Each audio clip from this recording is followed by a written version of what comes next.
최근 기업들이 잇따른 성추문 논란으로 곤욕을 치르고 있습니다.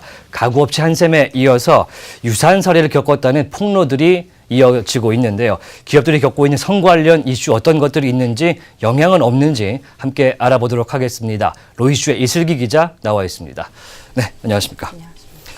네, 직장 내 성폭행 사건이 발생했다, 이런 주장들이 계속해서 나오면서 재계 분위기가 그렇게 좋지가 않다고요?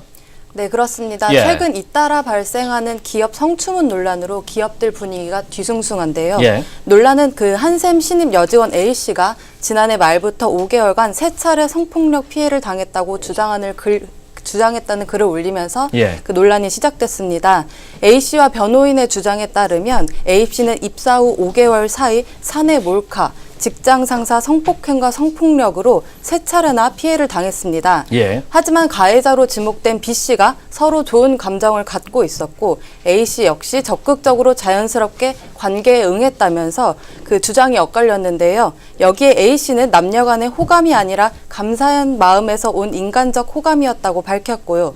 또 A씨는 인사팀장의 회유로 처음에 허위 진술을 했었다고 주장한 상황입니다. 상황이 좀 복잡해지고 있는 것 같은데, 사실 경찰이 이 사건을 지난 3월에, 굉장히 오래전인데 3월에 증거 불충분으로 이 무혐의 결론 내리지 않았습니까? 네, 지난 3월 경찰은 이 사건을 불기소 의견으로 검찰에 송치했는데요. 예. 그러니까 기소가 그 법원의 범죄 심판을 요구하는 것을 의미하는데 경찰은 그러지 않아도 된다는 불기소 의견을 낸 거죠. 예. 그 검찰도 경찰의 의견을 받아들여 불기소 처분을 내렸습니다. 예. 경찰은 당시 모텔의 CCTV 영상 기록이 발견되지 않았다는 점과 피해 여성이 고소를 취하한 점, 그리고 모텔 종업원의 진술을 바탕으로 판단했다고 밝혔습니다. 예. 하지만 A씨는 재수사를 요청하기 위해 추가 증거를 모으고 있고요. 또 경찰에서도 재수사 가능성을 열어두고 있어서 결과는 지켜봐야 할 것 같습니다. 네, 한샘 얘기는 여기까지 들어보고요. 다른 기업에서 굉장히 이런 유사한 사건들이 하나둘씩 자기도 피해자다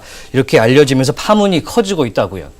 네, 그렇습니다. 예. 한샘 여직원의 폭로 이후에 비슷한 피해를 겪었다는 주장이 속출하고 있는데요. 네. 현대카드의 한 계약직 직원 A씨는 한샘 여직원이 올린 글을 보고 용기를 얻었다면서 자신도 비슷한 일을 겪었다고 폭로했습니다. 네. 주장에 따르면 A씨는 회식 후 술을 마시고 정신을 잃고 나서 그 팀장 B씨로부터 성폭행을 당했다, 이렇게 주장을 했는데요. 그 뒤 3개월 후인 8월에 성폭력 상담소에서 피해 사실을 알렸고 상담소 측이 경찰에 신고했습니다.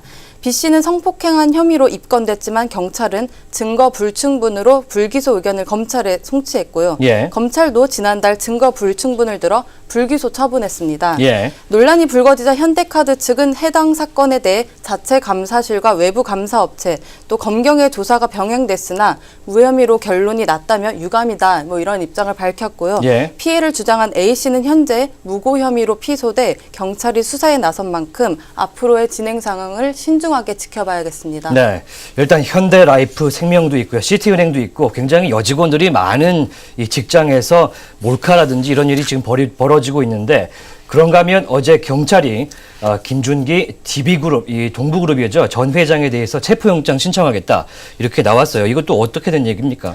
네, 어저께 그 김준기 DB그룹 전 회장은 자신의 여비서를 상습적으로 성추행한 혐의로 피소됐는데요. 네. 김 전 회장은 경찰의 출석 요구를 3번이나 받았지만 신병 치료를 위해 미국에 머물고 있어 조사를 받을 수 없다는 이유로 불출석한 상태입니다. 예. 경찰은 체포영장 신청 이후에 김 전 회장이 귀국하는 대로 영장을 집행할 방침이라고 전했습니다. 예. 김 전 회장 측은 수사를 회피하기 위한 목적이 아니라는 입장인데요. 김 전 회장 측근은 당장 출석이 어렵다는 의미일 뿐이라며 의사가 허락하면 귀국해 수사를 받을 예정이라고 해명했습니다. 일단 DB그룹이 동부그룹에서 이름을 바꾸면서 쇄신을 하겠다, 이렇게 목적을 띈 것 같은데 쇄신이 안 될 수도 있겠다는 생각이 듭니다. 업계 분위기는 어떻습니까? 네, 최근 직장 내 성추문 문제가 연속해서 터지자 주요 그룹 계열사 등 대기업들은 사내 성추문에 대해서 예. 아주 강력하게 각 징계 조치를 취하고 있는 것으로 나타났습니다. 예. 이 같은 일이 발생하면 사실 여부와 상관없이 그 회사 내 분위기가 흐려지고 또 기업 이미지에 큰 타격을 입을 수 있기 때문인데요. 대부분의 대기업은 직장 내 성추문 예방 교육을 실시하고 있고요. 또 사건이 발생하면 무관용 원칙으로 강력하게 대응하고 있습니다. 예. 하지만 여전히 피해자에 대한 은밀한 회유, 또 사내 불륜에 대한 모호한 처리 등의 관행이 남아 있어서 일각에서는 사내 성추문 근절에는 한계가 있다는 지적도 나오고 있습니다. 예, 뭐 성범죄에 대한 예방법도 굉장히 많이 나오고 있는데 본인이 불쾌하다고 느꼈다면 절대 하지 않는 게 그게 제일 좋을 것 같습니다. 알겠습니다. 지금까지 로이슈의 이슬기 기자와 함께 기업들의 성추문 파문 알아봤습니다.